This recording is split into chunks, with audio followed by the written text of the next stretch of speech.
really powerful things, you Yes. know? Like arguably bannable things in a whole bunch of different situations, right?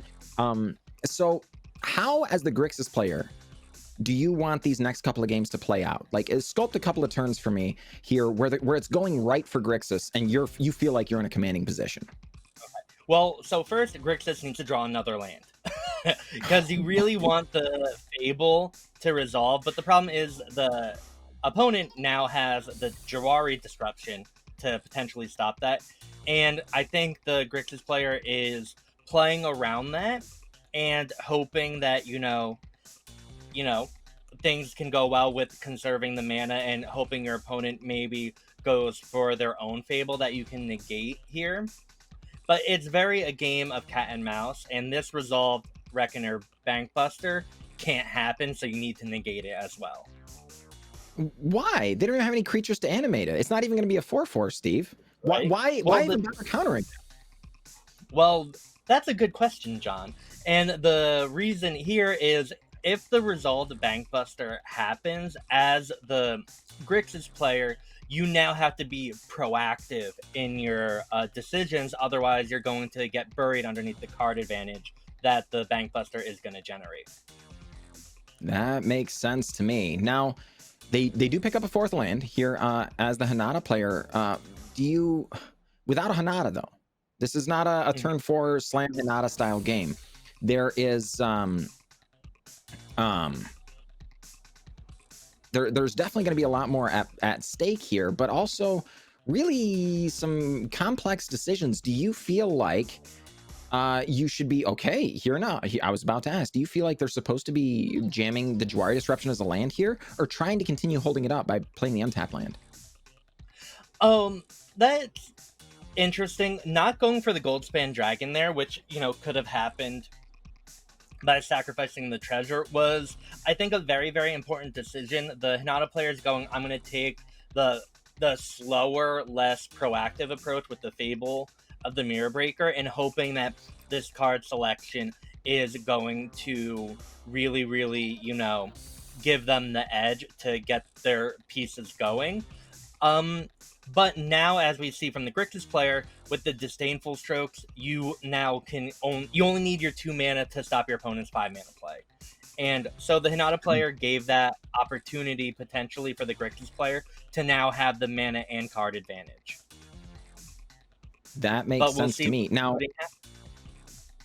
okay. Now, if you're sitting in this seat, what do you do with the Fable of Mirror Breaker trigger here? So, as the Hinata player, you have to try and figure out, how am I going to win this game and how do I lose? And you lose this game by your opponent countering your Goldspan Dragons with their Disdainful Strokes, right? But you win this game by your opponent not countering them. So I think you just have to, you just have to go for it there, because there's a certain point whenever you play Magic and in these types of matchups, you cannot wait for the perfect opportunity where you can resolve your spells all the time, because that doesn't happen realistically. And sometimes you just have to make your opponent have it and hope that they don't. And the Hinata player hoped that they didn't, and then they did. Feels bad, man. Feels bad. Now, if you're in the Jeskai Hinata player's seat, do you let this Goblin Shaman swing in? Or do you Flame Blast bolt it? So that was a very interesting interaction there, because if the opponent did Flame Blast bolt the Goblin, it takes the Grixis player off of Disdainful Stroke mana. And that then allows you to cast your Goldspan Dragon without having to worry about that. But it was a decision made, the Grixis player might have 3 Kiki-Jikis out sometime soon, and maybe you want to keep your Flame Blast Bolt to, stop them from accumulating all those Kiki-Jikis, because as we saw in a previous round, if you have 2 Kiki-Jikis, you can start going off and doing tons of damage. Sure. Now, all right, Mr. The Nerdy Steve, we're in the finals here. Gotcha's got a game, but this player had 3 Kiki-Jikis flipping over. Pick a seat. Which seat would you like to be sitting in right this very moment? I would like to be in the Grixis player seat right now. I think mainly because I can also see what the opponent has going on, and we don't have to worry about Magma Opus right now. And Sure. you can attack with your, goblins and have a lot of mana. You have your Soul Shatter available. And so the Hinata player has to have a lot of good stuff going on for you to lose from this position. Fair enough. And so, and that's a good feeling as a Grixis player, or as any player, where, your opponent has to have everything good in order to win. You like that. Sure. Now, admittedly, folks, let's say things go well for the Grixis player and a win is brought home here. That would be ideal, surely, from the Grixis seat. This is only game 2, right? If Jessica Hinata takes it home, well, we all go home. Fine. So I think we should all be rooting for the Grixis player just so we get to see some more magic, for the record. And it is going to be a difficult spot when you've got to be on the draw against a deck doing things this powerful. One of those issues, the more powerful cards you're playing with, the more quickly you want to be able to deploy them, right? So in older formats, the play draw difference is even worse than it is in like standard environments and things like that. Well, why, John? It's actually pretty simple. It's just about, I get to play my good cards before you get to play your good cards. Then you have to react to me. If I can force you to always be reacting as opposed to being proactive, then you're going to have to make decisions out of order or in a less preferable way. You're going to be making decisions maybe you're not thrilled about making, but you got to do what you got to do to stay in the game. And then suddenly I'm playing my cards optimally, you're playing your cards suboptimally, and that's going to lead to a lot of wins, right? So here we are, trying to get this game brought home. Now, admittedly, they go for the Reflection of Kiki play, which we have seen in previous games, and a Flame Blessed Bolt comes out. Obviously not ideal, and we know that there's another Flame Blessed Bolt in the future here. How do you feel like this? What do you feel like this means for the Grixis win percentage chances when we know that this is not the Fable of the Mirror Breaker copies are not going to be the path to victory in this particular game?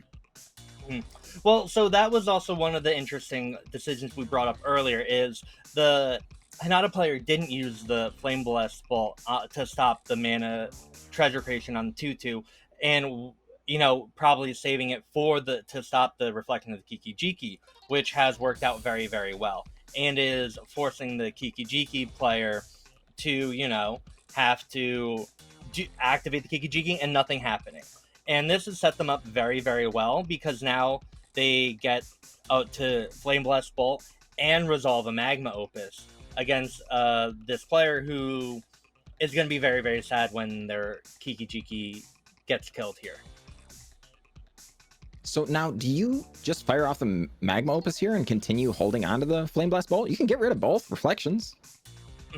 And that's the thing here where I think there's opportunity for both decisions. I think if you want to go for the Magma Opus, that's really, really strong here, because you want to make sure your Magma Opus can resolve, because you're spending 8 mana for a spell. You don't want to waste it. And if you do it now, your opponent has one less draw to make it work and to make everything happen. So it's a very, very good thing to do there.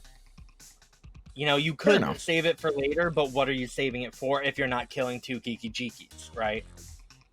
I mean, sure, I guess that is just about as optimal as it gets. Now, here we see what I was referencing earlier, the Blood Tithe Harvester's blood token showing up as a way to filter through some cards. So would you say the script has been flipped? Do you feel like the Grixis player is still in the driver's seat, or do you feel like maybe the Hinata player is now ahead? Oh no, the Hinata player is definitely way ahead. The removal lined up very, very well to kill those, Kiki-Jiki tokens, and or the Kiki Fables, and that's what the Grixis player was building up to in the game plan, and the removal just lined up very, very well, and, this is gonna take a lot to come back from. Oh boy. So this Soul Shatter, folks, this is... yeah, not specifically ideal, because notably it says highest mana value among creatures and planeswalkers. So it's going to get the Kiki Jiki if it resolves. But even then, are you even happy if it resolves? Like, you're being attacked by, I'm not great at math, but a lot of freaking damage here. No, you're just not happy in general. No, at all. And so, and this was also one that we talked about, or I talked about expressive iteration before. The gotcha did draw an expressive iteration in between those turns, like when the Kiki Jikis were drawing, and that really got them back into this game because they were able to look at the top 3 cards from their deck and really find the removal that they needed. And this is where expressive iteration is really, really powerful and showcases why it is such a great card, because now you get to look at, you know, so many options. You get the 2-for-1 yourself, and you just get to, it's just so incredibly powerful there. And that's what, you know, where the Hinata player didn't even need Hinata again. Just, you know, good old card advantage and efficient removal is sometimes all you need to win a game of Magic the Gathering. That's fair. Now, we know this doesn't work, right? But Cabeza went with the attack with the Shaman line, like, because they were thinking, this is our best chance at winning. Oh, it tapped right? the Den of the Bugbear, so can't even block. Oh no! No, I don't think that would have ultimately changed anything, because you're still in a very, very rough spot. But, you know, that was, you're out to survive another turn, sadly.